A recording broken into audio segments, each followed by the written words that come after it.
Hi everyone, Steve Patterson here again from Photoshop Essentials. In an earlier video, we saw that we can add more than one stroke around text using layer effects, and we use them to create these rainbow-colored strokes. If we look in the Layers panel, we see that I used a total of 6 strokes, with each one set to a different color and size.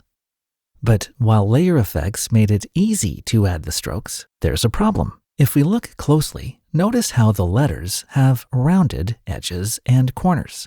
But as the strokes move further out from the text, they start to lose that roundness. And by the time we get to the outer stroke, all we have left is a bunch of straight lines. Unfortunately, that's just the way layer effects work, and there's really nothing we can do about it, unless we can think of a different way to add the strokes, one that doesn't use layer effects. And that is exactly what we'll do in this video. I'll show you how we can create the exact same effect using shape layers, which will keep the strokes as round as the text itself, no matter how many strokes we add. I'm using Photoshop 2023, but any recent version will work. So let's get started. I'm starting again with just my text in front of a white background. The font I'm using is HWT Gothic Round, which I installed from Adobe Fonts. And I have my type color set to black just so I can see it in front of the background. And in the Layers panel, my type layer is sitting above the background layer. So the first thing we need to do is convert the type into a shape. So with your type layer active, go up to the Type menu in the menu bar and choose Convert to Shape. If you still have your Type tool active, you'll see a path outline and handles around the letters. And back in the Layers panel, we see a shape layer icon in the lower right of the thumbnail. Next, we need to select the Path Selection tool from the toolbar. Then you can hide the path outline around the text by clicking anywhere on the background. And with the tool active, we have access to the shape options in the options bar, including options for the fill color and stroke. I'm going to leave my fill color set to black for now, but I'll come back and change it after we add the strokes. To choose a color for the stroke, click the Stroke Color Swatch, and then click the Custom Color icon on the right to open the color picker. You can use any color you like, but I'm going to add the same rainbow color strokes that I used when I created this effect using layer effects. And the first color I need is magenta. So I'll set the R value to 255. I'll press the Tab key on my keyboard to jump down to the G value, and I'll leave it at 0. Then I'll press the Tab key again to jump down to the B value, and I'll set it to 255. Then I'll click OK to close the color picker, and I'll close the color options by clicking anywhere outside it. Next, we need to enter a size for the stroke. I'll set mine to 12 pixels. Now, it's very important that you remember this initial size, because we're going to add it to each new stroke we add around the text. So in my case, I'll remember 12 pixels. And we want the stroke to appear around the outside of the letters. So click on the stroke options and then change the Align option to Outside. If you can't remember what these icons mean, just click on More Options. And then you'll see what are mostly the same options, but with the names listed beside the icons. So I'll again choose Outside. And then I'll click OK to close it. And I'll close the stroke options by clicking outside it. And we have the first stroke around the text. So far, so good. But how do we add more strokes? Well, we can't add a second stroke to the same shape layer, but what we can do is make a copy of the shape layer by dragging it down onto the new layer icon. And this gives us a second shape layer with its own stroke that we can set to a different color and size.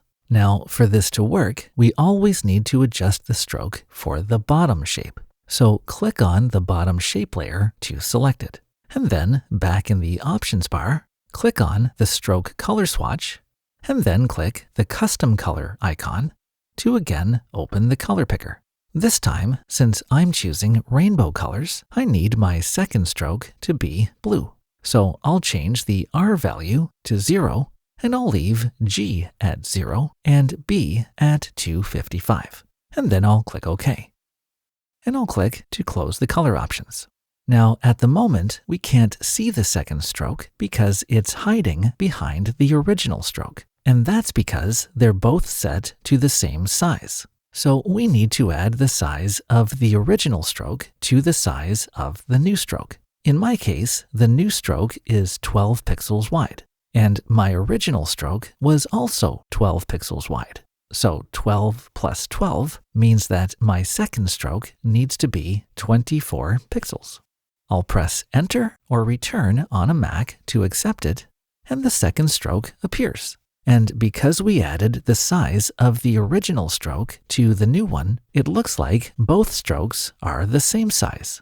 If you're seeing a blue path outline around the letters, just click anywhere on the background to hide it. Let's add a third stroke, and the steps are exactly the same. Click and drag the bottom shape layer down onto the new layer icon, which adds a copy above it, and then reselect the shape layer at the bottom. In the options bar, click the stroke color swatch, and then click the custom color icon to choose a new color from the color picker. This time, I'll choose cyan by changing the G value to 255 and leaving the other two values the same. Click OK to close the color picker, then click on the background to close the color options. And to make this third stroke visible, again we need to add the size of the original stroke, which in my case was 12 pixels. So 24 plus the original 12 means that this stroke needs to be 36 pixels wide. And the third stroke appears. And notice that because we're using shape layers instead of layer effects, the strokes are just as round as the text itself. I'm going to quickly add 3 more strokes to complete the rainbow colors. I'll drag the bottom shape layer onto the new layer icon, and then I'll reselect the bottom shape layer. I'll click the stroke color swatch, and then the custom color icon. And this time I'll choose green by changing the B value to 0, and I'll click OK. Then to make the new stroke visible, I'll add the original stroke size. So 36 plus 12 gives me 48 pixels. 2 more strokes to go. I'll make a copy of the bottom shape layer, and then I'll select the new one at the bottom. I'll click the stroke color swatch, and then the custom color icon. And this time I need a yellow stroke, so I'll change the R value to 255 and click OK. Then I'll add the original size, so 48 plus 12 gives me 60 pixels. 1 more stroke to go. I'll make one final copy of the bottom shape layer and select the one that's now on the bottom. Then I'll click the stroke color swatch and then the custom color icon. And for this final stroke, I need red. So I'll leave the R value at 255, but I'll change G to 0 and I'll leave B at 0. And then I'll click OK. Finally, I'll add 12 to the stroke size. So 60 plus 12 is 72 pixels. I'll press Enter or Return on a Mac to accept it, and now I have all 6 strokes around the text. At this point, I can change the color of the text itself. I'll change it to white to match the background, and I can do that just by double-clicking on the top shape layer's thumbnail, which takes me directly to the color picker. But this time for the fill color, not the stroke. I'll choose white, and then I'll click OK. And I'll click on the background to hide the path outline.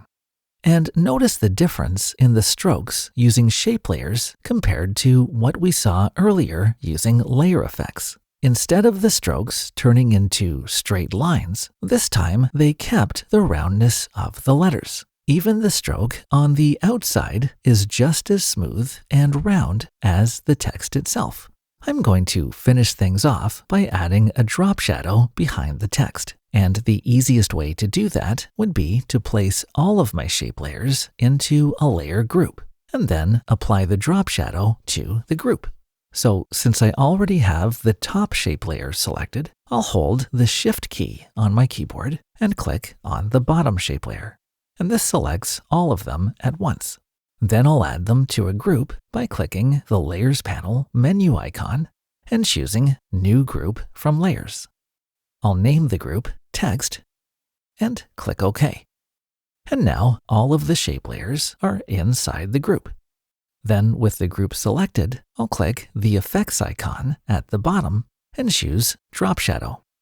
This opens the Layer Style dialog box set to the Drop Shadow options. The easiest way to adjust the angle and distance of the shadow is to just click and drag on the text. Or you can enter specific values. I'll set the angle to 135 degrees and the distance to 50 pixels. And I'll soften the edges by increasing the size to 25 pixels. Finally, I don't think black really works for the color of the shadow, so I'll click the color swatch, and then I'll click on the outer red stroke to sample it.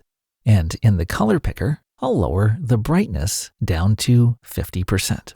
Then I'll click OK to close the color picker, and I'll click OK to close the Layer Style dialog box.